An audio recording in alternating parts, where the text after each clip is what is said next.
Go ahead. All right, hello and welcome to our final week of color theory.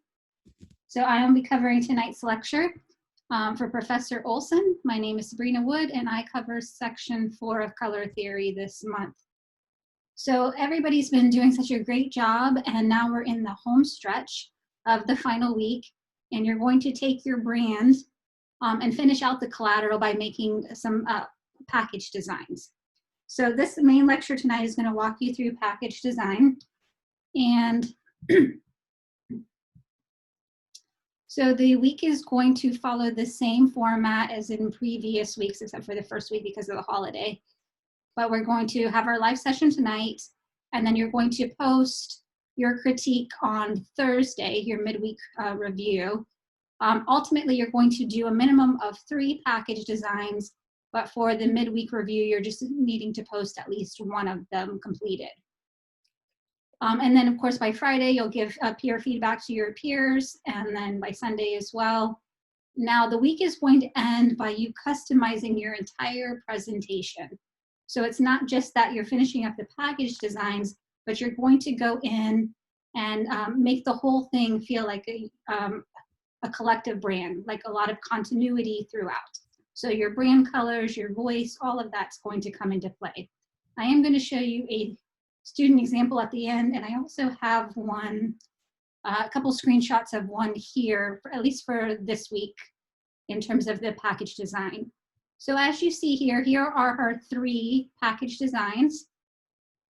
And I want you to note the fact that, sorry, it's been a long day. I've recorded videos all day for feedback.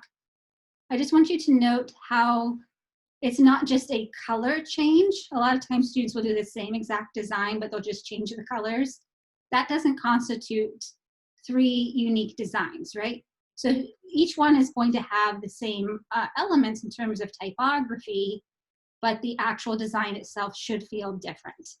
And then it's going to culminate with a mock-up at the end, and I'm going to walk you through all of this again. So before we dive into package design, I just wanted to take a minute to review Pantone with you. So again, remember, Pantones are your pre-mixed inks. They print with 100% accuracy because they're already customized ahead of time, right? They're a separate plate on the printing press. But not all Pantone is the same. So sometimes you print on fabric, sometimes you print on plastic, sometimes you print on cardboard, etc. And each of these different mediums is going to give you little different color nuances. So Pantone, that's why you always get the chips and the printed books and so forth, so that you can make the best decision to keep brand voice, right? It's really important that your brand has a consistent view. You don't want the orange or the yellow to be too different. So it's just something I wanted to make you aware of as we move forward and as you continue in your graphic design field of expertise. So you might be wondering, why are we putting an element of package design in the color theory class? And let's first just talk about the fact that you see products everywhere, right? And they all use color. So implementing package design into your brand collateral for this course is just basically good training ground for you, not only in terms of graphic design, but also in terms of industrial design and marketing. So it's just going to make you a much more well-rounded potential candidate as you enter the field. Now, when we talk about color awareness, we're talking about keeping colors current, right? Trend awareness. But we're also talking about the basic science and human perception. And ultimately, the goal is to influence consumer behaviors. Now, here's an interesting fact I think you guys might find fascinating. But people are impulse buyers. And to highlight that, you know, we wouldn't have at cash register lanes all of those little things there unless they knew that people were impulse buyers. Now, but you might be taken aback at how much of an impulse buyer people are. In fact, people make decisions about a product in roughly 90 seconds. So when they're confronted with a new product, they're going to form an opinion in less than 90 seconds. And studies show that the most significant factor in that decision is color. So that's why corporate brands will spend lots of money and do lots of consumer research to make sure that they get their color correct. It matters a lot. And just think for a minute too about how brands will differentiate colors to offer lots of options to their consumers. For example, KitchenAid is a prime example of that, right? How many different colors do they have of KitchenAid, the mixers, right? So that anybody who wants to have one to match their kitchen will fit in perfectly, right? So color really does matter a lot. I like this subtle example here with the milk, right? Everybody understands through repetitive connotation, you know, that red represents whole milk and blue represents skim milk, right? So just this subtle way of implementing that a little further. So when we talk about retail and packaging, there are some key factors, right? You want to obviously reflect the brand, the product category, the price point, and you want to attract attention. Now, some of the main roles of packaging include you want to contain the product, right? So you want to define the quantity, etc. You also want to protect the product. You want to make sure there's no theft. I'm thinking more of electronics when I say things like that. You also want to protect it from physical damages and vibration and shock that can happen during the transportation. You want to preserve the products. You know, in terms of food, you want to be able to extend the shelf life, prevent contamination, you know, from microorganisms or moisture, things like that. But the two that really apply to us as graphic designers are number 4 and number 5, right? We want to communicate. We want to allow the consumers to identify and recognize the brand of the product on the display. And finally, we want to promote it. We want to draw their attention to the information that appeals to them and ultimately influences their purchasing decisions. Now, saying all of that, we do have a little bit of a paradox because we want to do two things that conflict with each other. We want to identify with our product category, but we also want to stand out from the competition. So you identify but stand out. So that can pose a little bit of a dilemma. As you look at these chocolate bars over here, what is your initial thoughts? Do you think of flavor cues? Do you think of, wow, that represents chocolate? What are your thoughts? Which one to you represents a chocolate bar? Depends on the flavor. So you're going more flavor cues? Yeah, like the one on the bottom left looks like standard, like milk chocolate, and maybe like the one up towards the top right would have like kind of like a little M&M or some kind of candy coated thing in it. Something, it kind of like makes me associate it with different things. Makes me think of white chocolate too. Okay, yeah, all right. Yeah, I think of the blue actually, or the top left or the bottom right for white chocolate probably. And maybe the green for mint. Do you think these are high end or would you say they're just average? Oh, I'd say they did their research on their flavors if each one of them are different flavors. So it's a high end.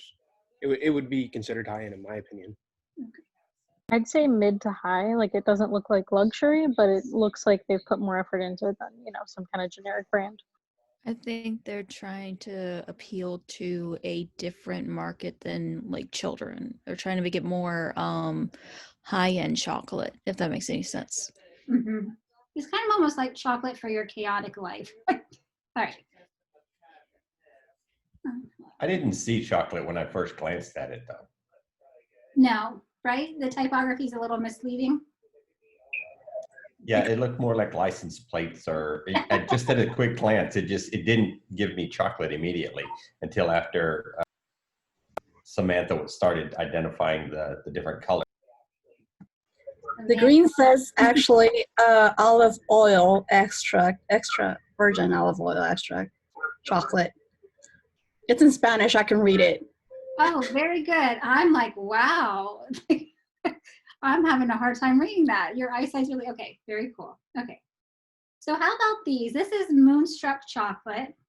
And, right, these use beautiful illustrations. So it's not so much about flavor cues as much as it's about this embossed flute player, you know, standing on the moon, right?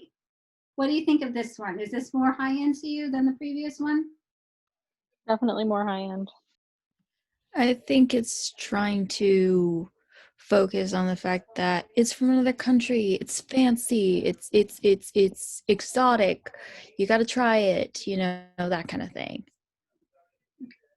Cool. I am going to answer the previous question from John as it comes up. So if you can just hang on, I will answer that question as it fits into the lecture. All right. So in terms of the, same but different, the paradox, right? In the competitive market space, the package design must attract, create interest, and affect a consumer's purchasing decision. And the goal is to differentiate your product and yet be unique. So here are some things to consider. First of all, most of this was already answered in your creative brief. So, but this list comes from Design Force Inc., which is a company that works with global package brands of products, does packaged brands for global companies such as Mattel, Procter & Gamble. So if you use Cascade, Comet, Febreze, Mr. Clean, any of that stuff, those are some of the brands that Design Force Inc. works with. So this is their list. And the first one is, what is your brand, right? And that was in your creative brief. Who is your customer? And you did your persona, so you already know who your target audience is. What is the brand about, right? What prompts you to buy? Then when packaging products for a global audience, what meanings are ascribed to the colors? Now, if you get a chance, in the, why don't I just show you?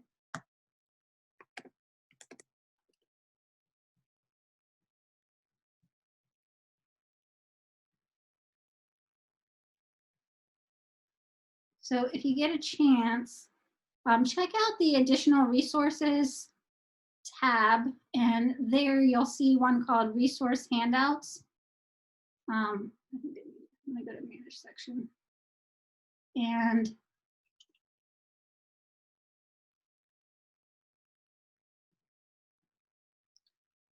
And from there, you'll see we have international color symbolism. So here's just color connotations, a little bit more than just saying red, green, or whatever, but actually goes to like fuchsia and aqua. This is a little bit more color psychology, the positive and negative. And then this is the international one. And so it goes through like a little bit more in terms of like how purple is mourning in some countries, or brown is mourning. Mourning meaning like death, sorrow. So you can just think a little bit more globally about your color brands. So check that out when you get a chance. Okay, so moving on to the other points from the Design Force Inc. Can a unique color be developed to support the brand, one that is unusual in its category, or can the brand signature color be combined with another color to achieve a distinctive look and feel? How does the chosen package color or color combination make the consumer respond during the testing phase? And then finally, if the retailer shelves a few items from the product line, how effective will it be when blocked on the shelf set? Will it still have a strong enough presence if, say, 3 items are merchandised in a particular store set from the 6 available? So these are some jellies, right? So maybe there was 6 of them, and in the end, only 2 sell. So they only want 2 on the store shelf. Would it still work? And would it still work if it was just 1? So those are some of the things to ask yourself.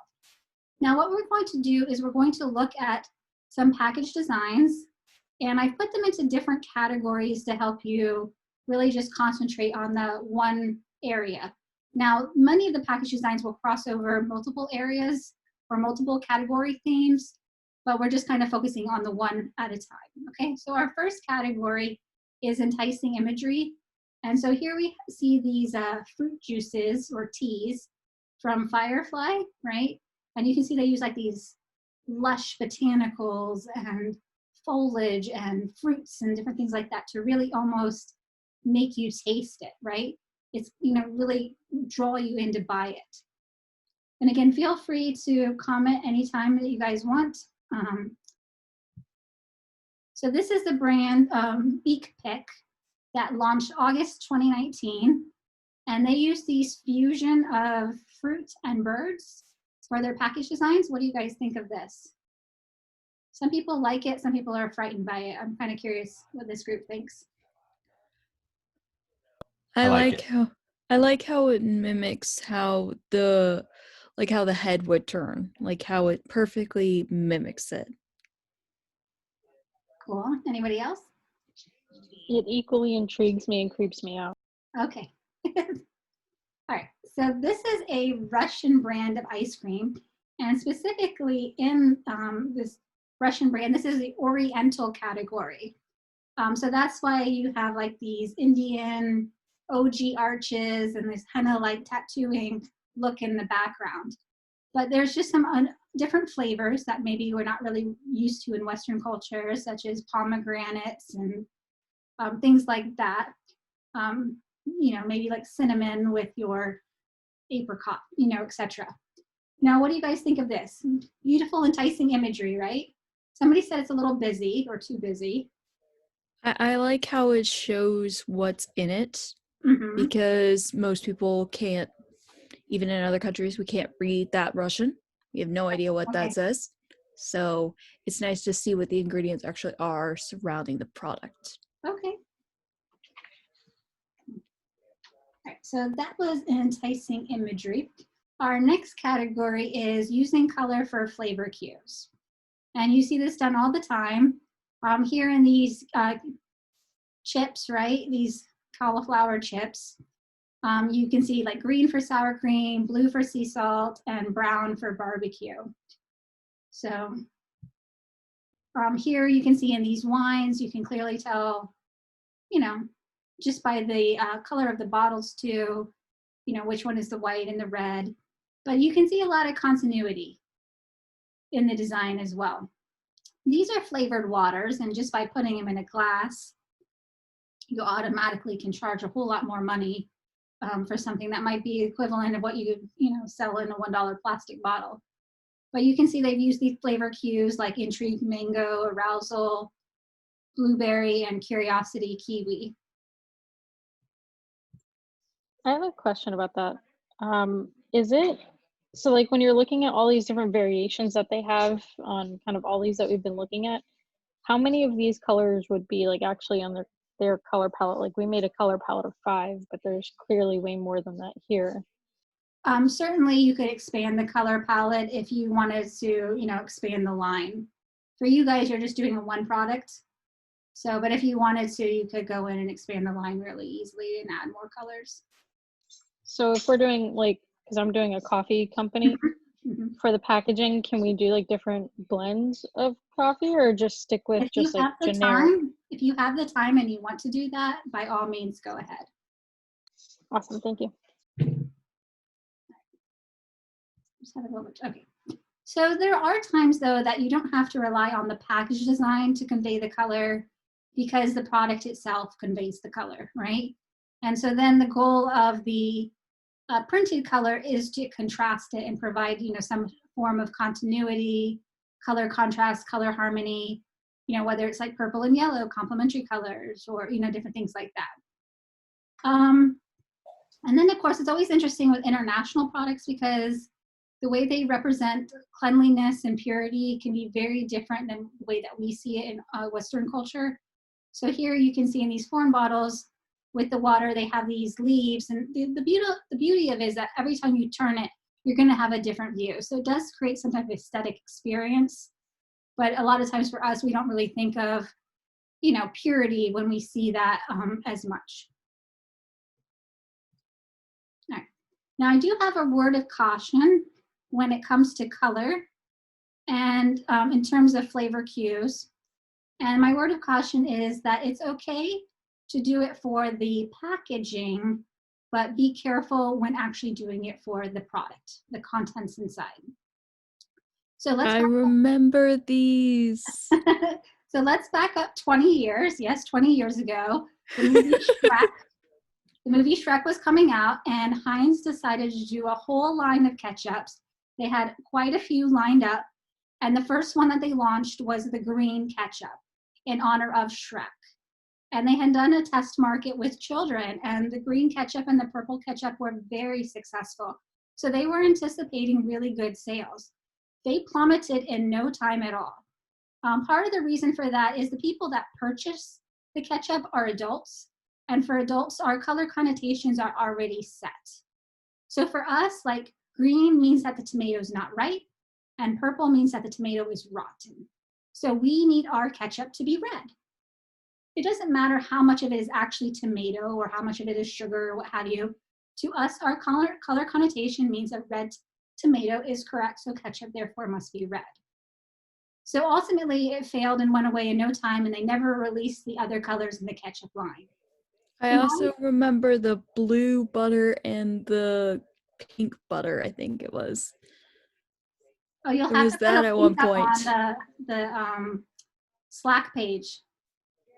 So, but I Yeah. remember like going to like 4th of July weekend, going to a bakery, and they had these specialty cookies, and they had ones with the icing of the American flag and stars and stripes and everything, and people were buying them. And then they had these other cookies where they had actually put the blue dye into the sugar cookie, and not one of them sold. And it was just this, you know, this connotation for us that blue means moldy, right? So you just have to like understand, especially for adults, that color connotations can be very much set, and you have to be careful when you do with the product. So we fast forward 20 years, and Kellogg's has come out with a new line of waffles, right? To try to go along with their Eggo My Lego. And, you know, it just kind of fits American culture anyway, because we love dessert for breakfast. So they have like, you know, mermaid and unicorn and birthday cake themed waffles. But they are very much specifically targeted toward the youth. And so we'll just have to wait and see how they do. I personally don't want a blue waffle, but I am an adult. So, right. So too much sugar. I had Eggos for breakfast today. All right, very cool. So again, like we'll see, you know, but it is a word of caution for everyone. Okay. All right, so we're moving on to our second category.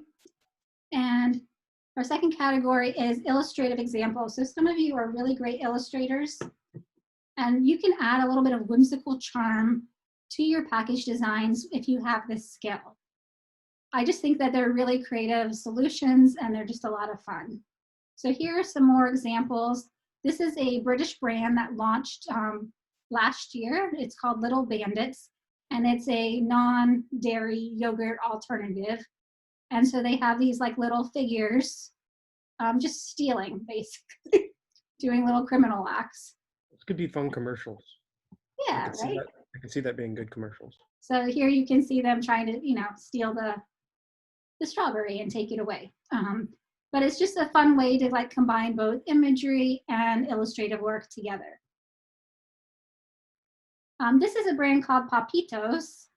And again, when it comes to a product not looking very aesthetically pleasing, such as chips, you don't want to have a, you know, window where you can see the product, something that might potentially break and just, you know, just doesn't look so great. So these are really great chips because they play off of the pop art movement with the name Papitos.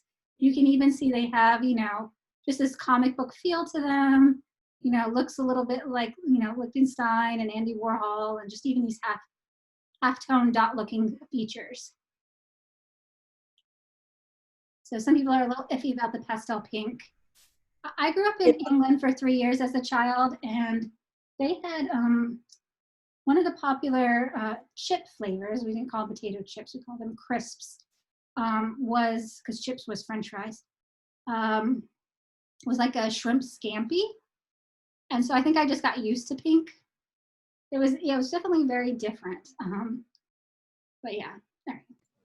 I was going to say, I definitely agree with that because I've been on deployment. I'm active duty Navy. So being in the different countries that I have traveled to, there's a lot of weird packaging and color schemes. So a lot of it's just going to confuse you because it's not naturally what we would consider that color as far as flavor and how they gear their demographics versus how we gear our demographic for products.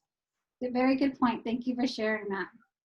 All right. It is actually pronounced popitas. Oh, thank you so much. It's the pink one is like corn and Oh, maize. Okay. They're corn. I potatoes like that word. and corn. Yeah. And the other one sea salt, and the other one is that cream with Sour onion. cream and onion. Sour cream. And then there's a better one. All right, so take a look at these examples of Incredi Puffs. And I just want to give you a minute to look at the illustrations, and maybe you'll enjoy them or, you know, kind of be scared by them. I'm not sure. I'd like to know your opinion.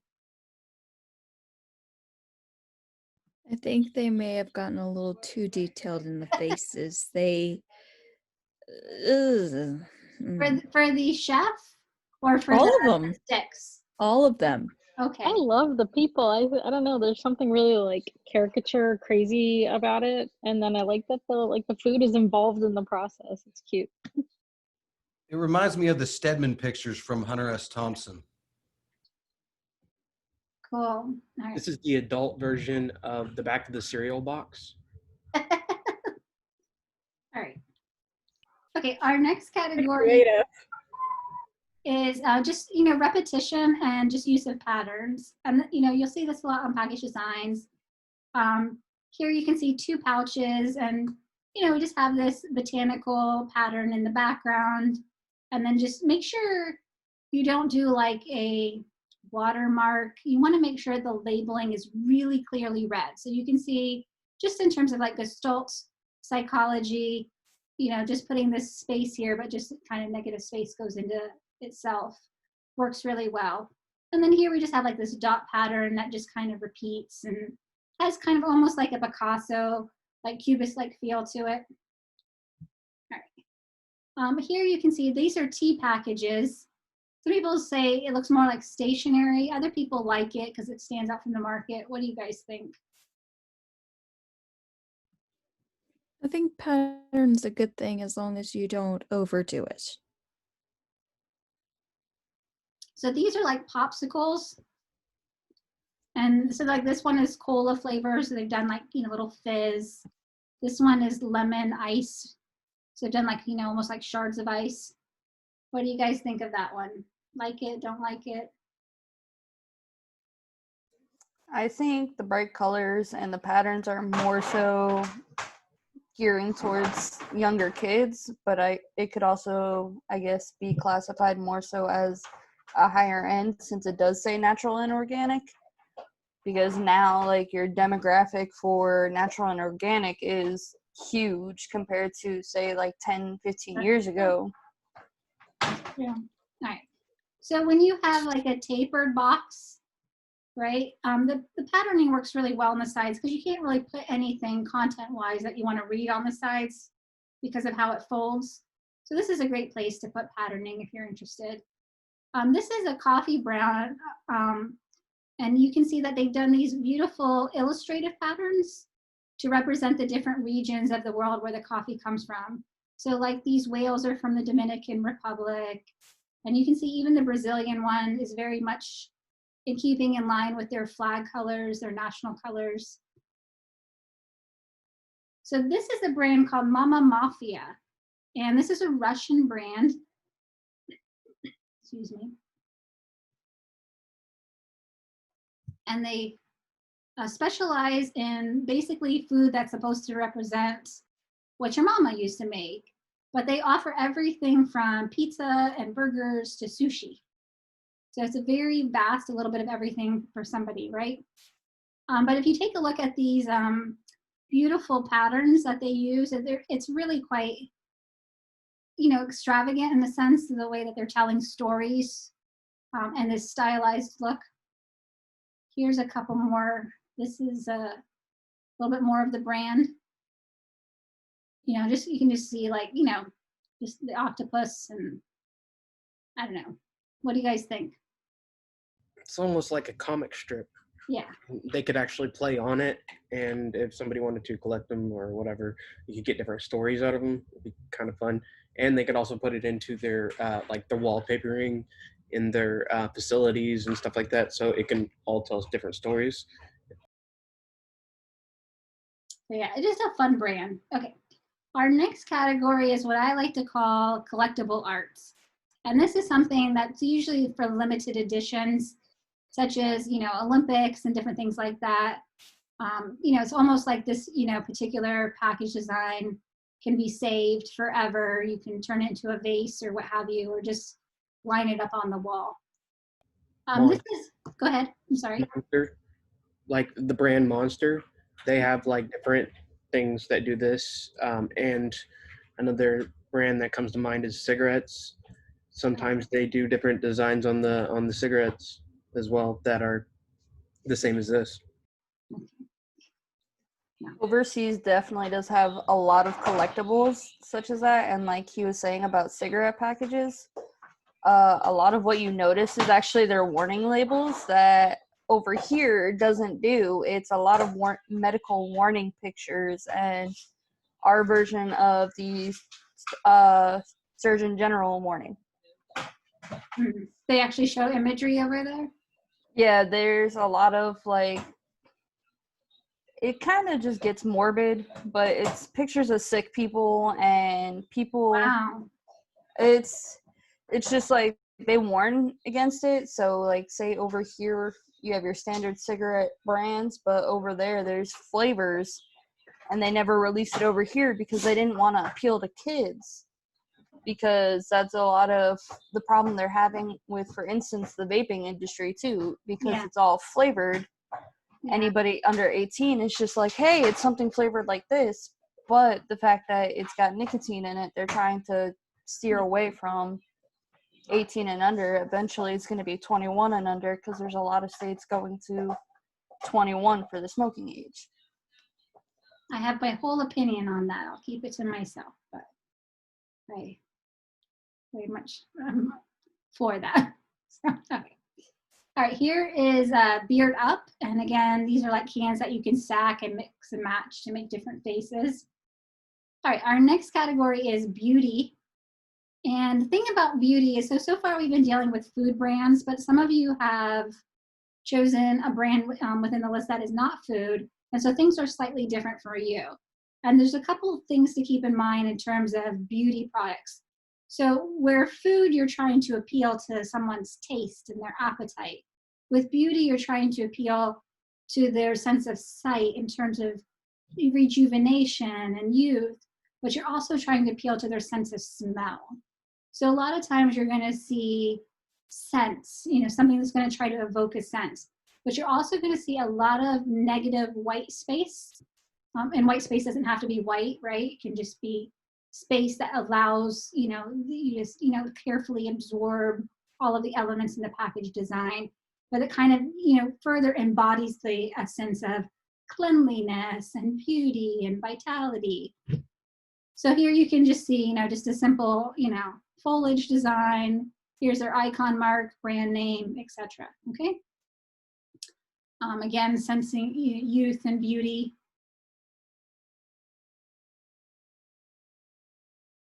And then, here, like I said, it doesn't have to be white, but, it's definitely negative space. And just remember just to have good visual hierarchy in your designs. Don't make all your text the same size. Definitely, vary the elements a little bit. Texture has a lot to do with it too. Mm-hmm. So here is a sun screen brand. Who do you think their target audience is? Kids and moms. Right? You want something that the children they'll let you put it on, something that seems kind of fun and happy, right? All right. So this is a brand that was supposed to launch this year, but I have yet to see it. I don't know if anybody else has seen it, but this is Happy by Gillette, and it's supposed to represent razors that are for everyone. So instead of it being geared toward one gender or the other, it's supposed to be, just this clean white razor that, a man or a woman could use. And so you have this really interesting blue creature. What are your thoughts? Some are saying, We haven't seen I it. think it's really cool. Yeah, I just haven't seen it launch yet, but I think it's really cool because like you get like these little abstract-ish kind of snippets of an idea across it. So I also like the fact that it's for a variety of reasons instead of just one razor for everything. Mhm. That's an interesting thought. I think too, like, you know, some of these larger brands have suffered in the wake of these, well, first of all, the pandemic, right? People don't need to shave as often. But secondly, you know, with these shaving clubs where the razors are so much cheaper and they're just shipped right to you. And, you know, you get a new razor every like, you know, 3-4 days, you throw it away. So instead of spending like $20 on razors, you know, you're spending like just a couple bucks. So I think that a lot of these brands do need to come up with alternatives to try to appeal in new, fresh ways to, you know, for their market share.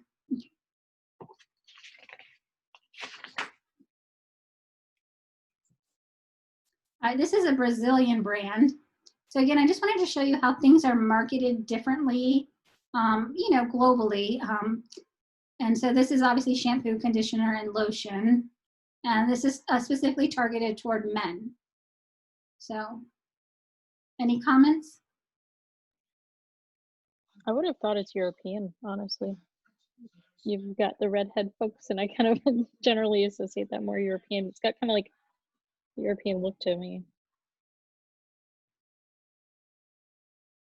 It's Portuguese language, I can read it. All right. Our next category is creative packaging shapes. So Kleenex obviously has a slump in sales during their summer months when people don't typically have colds. So one year they came out with these fruity package designs, you know, like a slice of fruits, so that people would impulse buy. And it did help their sales during that season. Here are some other examples, right? You can literally almost feel like the fruit's being squeezed to make juice. And this is a brand, All Natural Head to Tail. They basically, one of the things that they advertise in their taglines is that no humans were harmed in the production of this product. But this is their shampoo for dogs. And it's just kind of a clever design package to make it look like a fire hydrant, right? So back, this is just a few years ago, the beloved Converse brand was nearing bankruptcy. And they decided to bring back the Chuck Taylor All-Star, go back to their basketball roots, shoe. And they packaged it in this like vintage, you know, cedar box, you know, with the name burned on and everything. And it was so successful, it turned the company around. And Nike ended up buying the brand. And they are a multi-billion-dollar brand now. And so it was a really good thing, you know, all in all, right? But it's just kind of interesting package, how the package design really helped sell the shoe that revived almost a company that almost went dead. And here's some of the other details. So our last category before we talk about like point of purchase displays is die cut. And a die cut is when you have like this knockout window that shows the product through it. So here you can see they, you know, these ropes and they're making the beards. But what are your thoughts here? I'm just curious. Well, normally I would buy my meat where I could see it anyways. So when I can't see it, that's a little different. Okay. You can touch it. You can touch the ropes. You can feel it, tell if it's actually good quality. Mm-hmm. Do you want to see the animal that you're, you know, like a representation of the animal when you're buying a product? Most people don't. Like, at least in America, I know that most people don't want to see, like, this is what you're eating. And I know in other countries, it doesn't really matter. You just know. Yeah. Okay, so, you know, people are kind of iffy on that. But at least it's an illustration. I want to know what you guys think of this.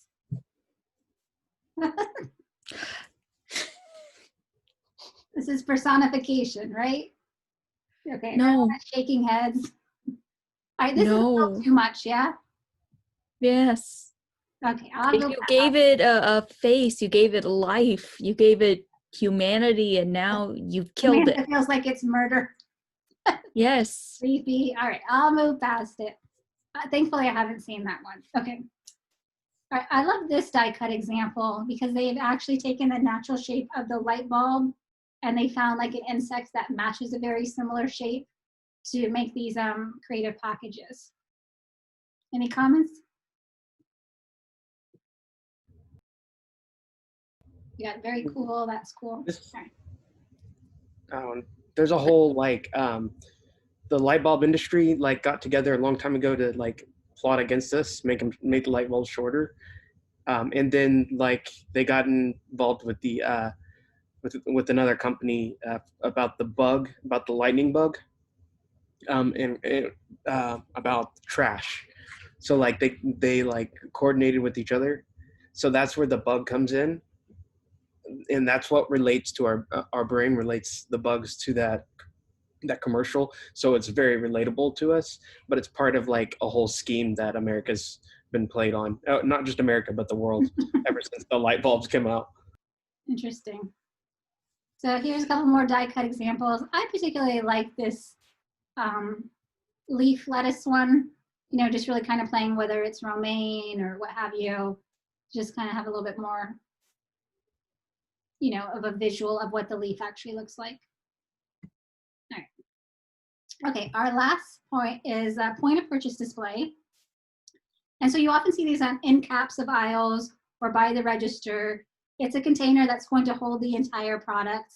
And so it has to match the entire collateral of the brand because it's another selling feature. And you do have to consider how much of the product is being cut off when designing it because you want to cut off like important information.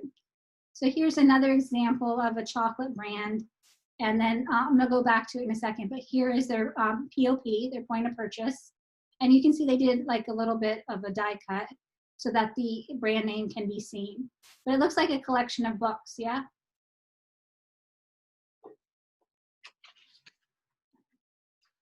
So what we're going to do now is we're going to play like a quick game before and after. I just want to make sure we have enough time for me to get to a little bit of the project with you guys too. So let's just go through a couple of these and you tell me what's improved from the before to the after. Which is which? Say that again. Which is which? Because Is the I'm top pretty is the sure they've before? changed again. Okay, the top is the Okay. before and the bottom is the after. It's more eye-catching.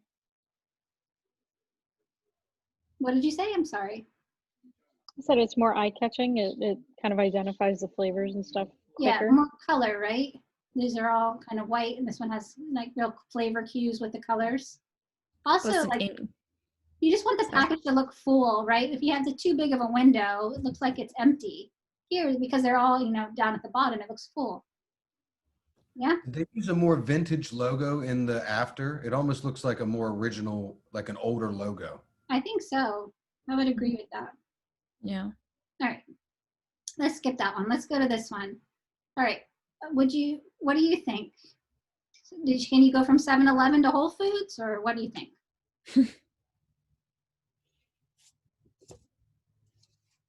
Any comments? I like the before better. Really? Honestly, yeah, me too. Okay. I think there's too much information in the after. I think it's nice and simple to the point for the first one.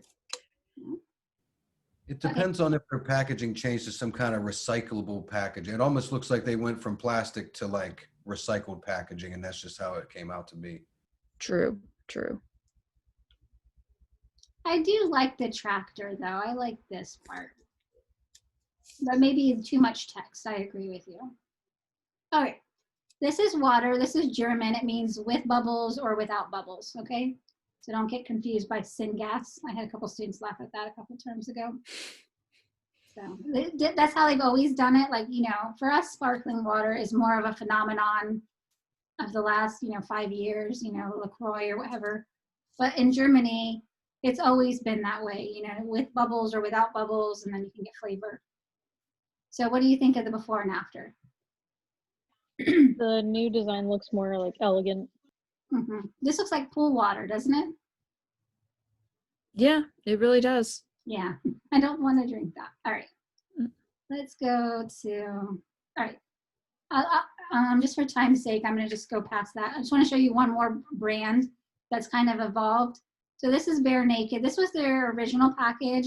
And again, you can see that, you know, they didn't really account for how a pouch would curve the text. And they just have like, you know, these claw marks, you know, used over and over again. You know, they have a die cut window or see-through window, right? But this is their initial design. And then this was their second design. And you can see like the text is much clearer, much bigger. So I want you to pay attention to that as you're doing your package this week. Make sure the text can stand out on a shelf, right? You know, make sure you have the brand name and then the product name, flavor cues, whatever, get your net weight, all of that. They still have the claw mark. But now they've gone through a rebrand, and this is their latest version. And they have like, you know, some seasonal variations. They'll do like a little scarf and hat and things like that. They have this little, I don't know, well, you can see the little bear right here, the knockout of the K. Now, after doing some consumer research, they determined that this package design would not be appropriate for the Australian market, and they wanted to launch in Australia. So this is what they came up with for Australia.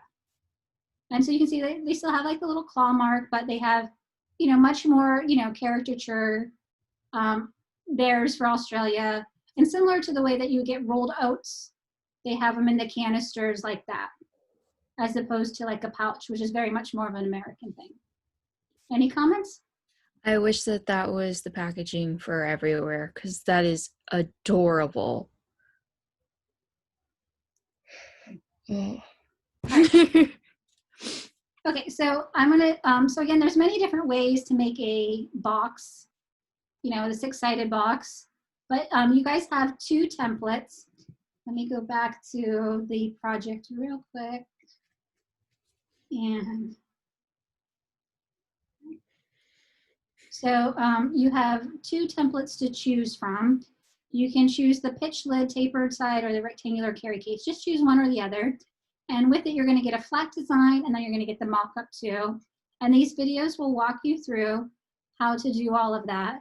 And then after you've done your 3 package designs and the mock-up, then you're going to do your final presentation, right? And then all of the links I'm about to go over right now are right here. So don't worry about like, oh, what was that link? They're all right here in the project description, okay? All right, so these are just some of the elements that you would include on a package design, and everything that I put an asterisk by is something that's kind of required, right? And then of course there's lots of extras, like you might include the recycling symbol or additional recipes, things like that. So I don't want you guys to jump too far ahead without taking just 5-10 minutes, just 5-10 minutes. Sketch a couple ideas. I can't tell you how much time it's going to save you on the back end if you sketch before you jump into this. I know a lot of people just want to start designing on the computer, but trust me when I say that that is the wrong move. You'll generate more ideas and you'll actually design much faster if you just take 5-10 minutes to sketch. So here are just some of the anatomy of the package design, right? So we have our icon mark, right? We have our brand name. We have our product, and then we have our product description. We have our certifications, and then we have our net weight. And because this is a pouch, this is 2-sided. So everything else is on the back. We have the brand story. This is optional, but you'll see a lot of brands, particularly food brands, will do that. They'll try to give you some, you know, a little bit of credibility in terms of how long they've been around, or what, you know, what is their story, etc. Like that, you know. Newman's Own, you know, does that on all their packaging, it's, you know, etc. Okay. Product claims, like what are the health benefits in this particular instance. And then you have the barcode. And then next to the barcode, depending on your package, either to the right or below, you're going to have your ingredients. And the FDA regulates that you can have no interference between those 2. So you can't like put your nutrition label. Did I say barcode? I meant to say nutrition label. You can't put your nutrition label, have a couple other elements such as, the product claims, and then put your ingredients. Those two elements have to be next to each other. All right, and then we have our barcode. It has to be a UPC barcode. The question earlier was, can I use a QR code? And the answer is no. And then of course we have our ingredients, country of origin, and company info. So here's an example on a bottle, a little bit of the same thing, instead of like net weight, you obviously have, volume and, certifications, barcode, etc.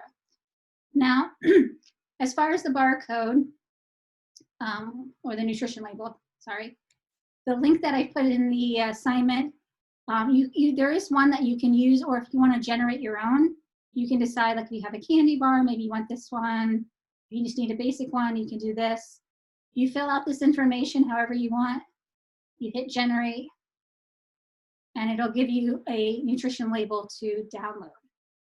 So that's that one. If you, in terms of the barcode itself, it does have to be against a very light background, typically white. So you can see here, this one is like, just a light cream color. But the barcode is scanned and it has to have a certain level of color contrast. So that is why you cannot like reverse it. You can't do anything weird to it. Now this is a creative solution in which they've done like this, Mesoamerican, Quetzalcoatl, Huitzilopochtli, design on the barcode.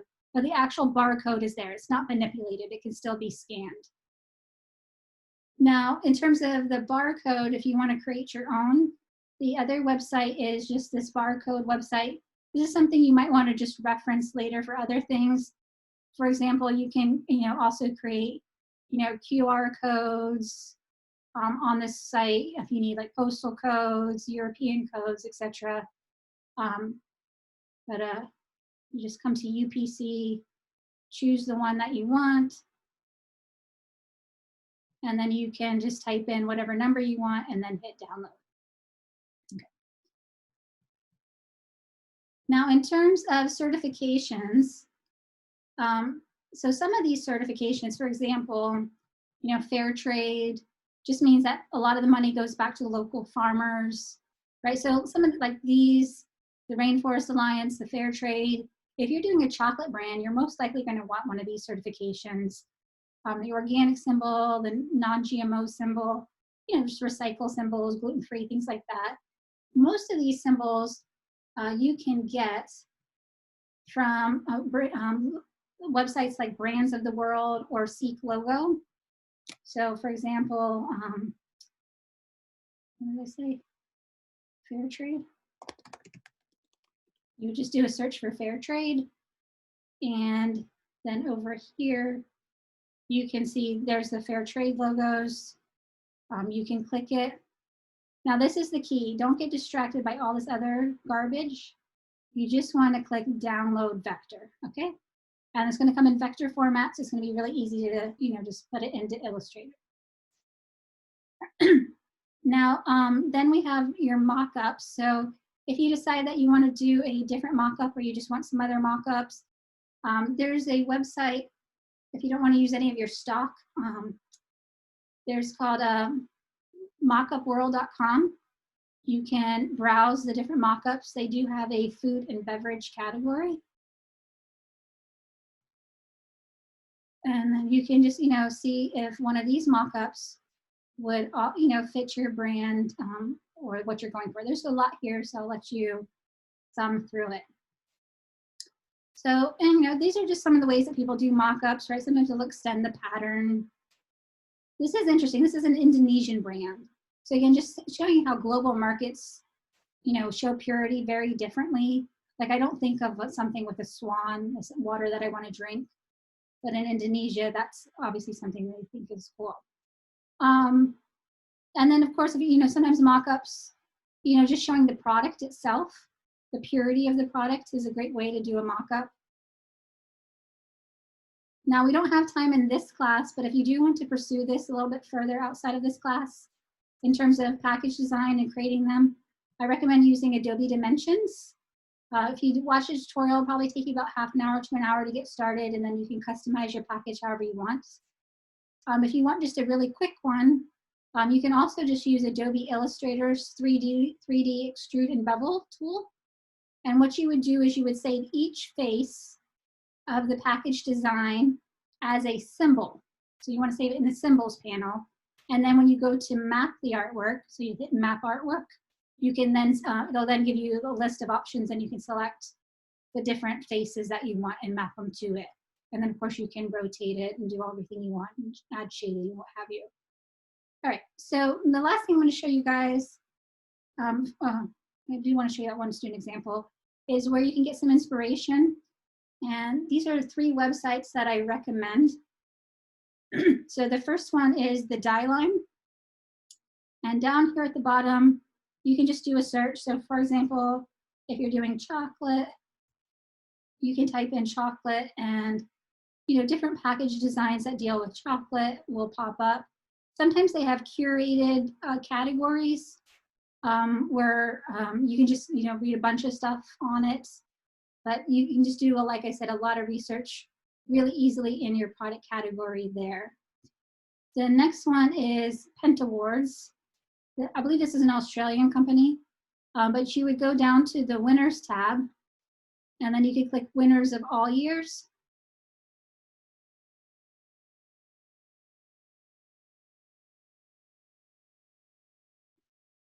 And then from here, you can select your category, right?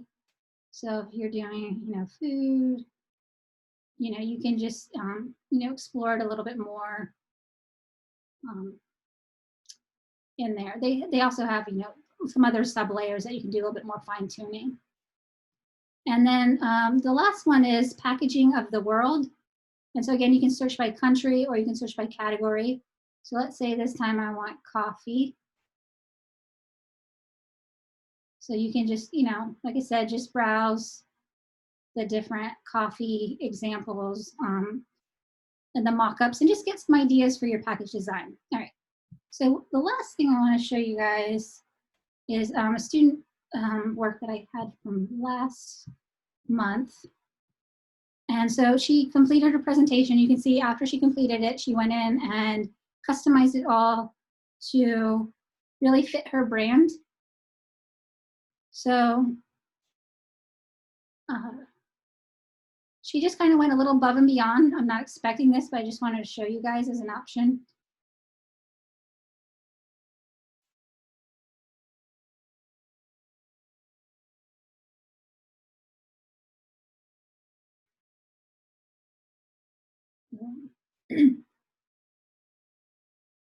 So some of the things that she did, so she has her mock-up that was given, but then she liked that mock-up website that I was showing you guys earlier so much that she did some additional mock-ups throughout, right? So here's her 3 packages. Actually, she did 4. There's the tapered box. And then she went ahead and, chose some of the mock-ups from that website that I was mentioning. She did some pouches. And she had so much fun. She did a t-shirt, the signage for the shop, and so on. So I hope that inspires you guys. If you guys have any questions, we have about 2 minutes. I hope you enjoyed this lecture and you feel really inspired for the week.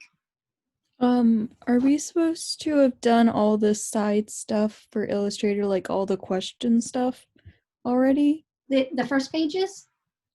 Well, no, what I mean is there's on the side of Illustrator, there's like, when you're presenting, do this. No, that's when you actually do your video this week. So your culmination will be creating a video. Yes. So you don't have to have that done yet, but you'll do it this week, obviously, when you do your video. Okay. Any other questions? All right, well, thank you all for coming out tonight. We actually ended on time. I think that's the first time I've ever done that. Have a great night and have a great week. I look forward to seeing your work.